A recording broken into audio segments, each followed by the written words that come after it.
modern Manx history alive. Mr. Longworth, can you give me the background to the dispute you have with this local railway enthusiast group? Yes. There was a 10-year agreement with them that's expired some time ago for locomotive number 8, Fenella, to operate on our railway system.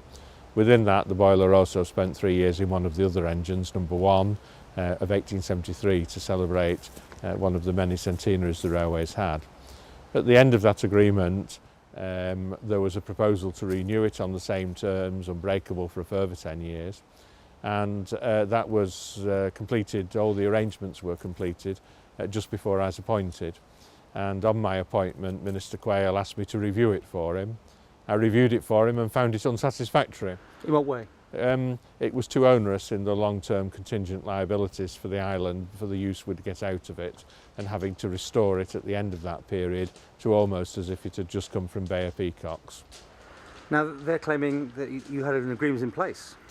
A renewal was resolved in the sense that it was a repeat of the previous agreement, but it was never exchanged. Like buying your house, you all sign lots of paperwork, but the contract's in place when it's exchanged, and Minister Quayle took my advice not to exchange.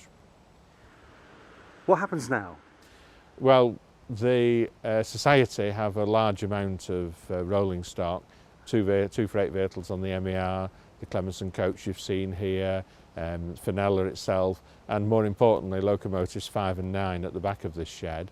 They've had all these in the region of 30 years, and beyond the public money that's been spent on Fenella, it's all just been left to rot on our premises with free storage.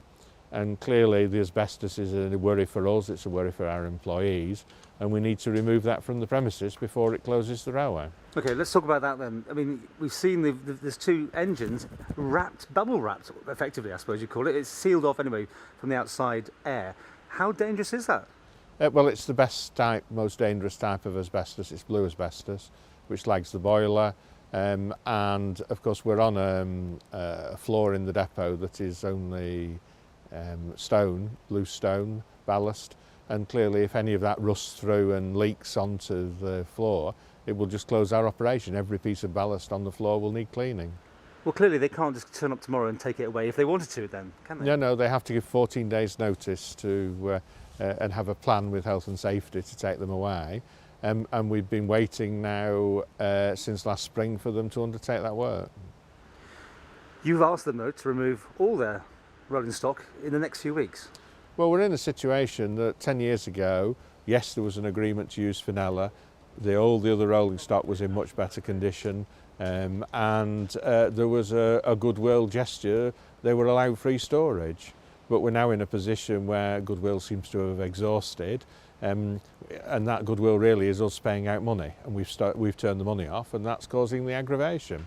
I've checked their accounts that they filed in January, and they have the princely sum of 22,000 in the bank, and the bill for removing the asbestos alone is 50,000. You see, some people may say it's you that's causing aggravation. Before you turned up, everyone would seem to be happy. Life just went on in its old way.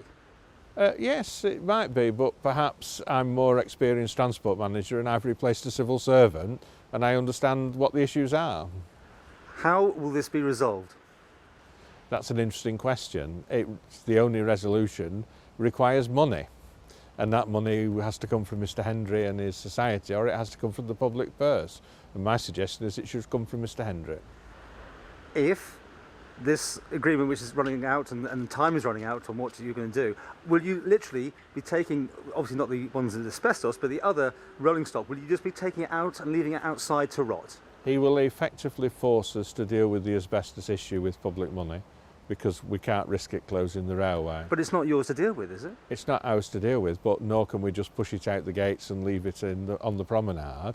The asbestos is dangerous and it needs to be dealt with, and if he will not live up to his responsibilities, we'll have to deal with it. And what about the other rolling stock? Will you just leave that outside? Well, we have our own rolling stock stored outside.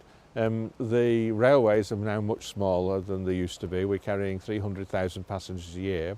In the old days, the MER carried 500,000 in August alone, and the rolling stock is available for that bigger operation. We maintain the core rolling stock we need, and some of the stock that hasn't run for 30, 40, 50 years is stored outside. We don't have enough buildings, and it's sheeted and stored at various sites around the railway. There has been reference to maybe giving it to, or selling it, whatever, to other railway enthusiasts in the UK. Mr Hendry has put that point forward. Yes, I've seen the media releases that he's made, but there are enthusiast groups on the island that have made him offers, but he's been deaf to it.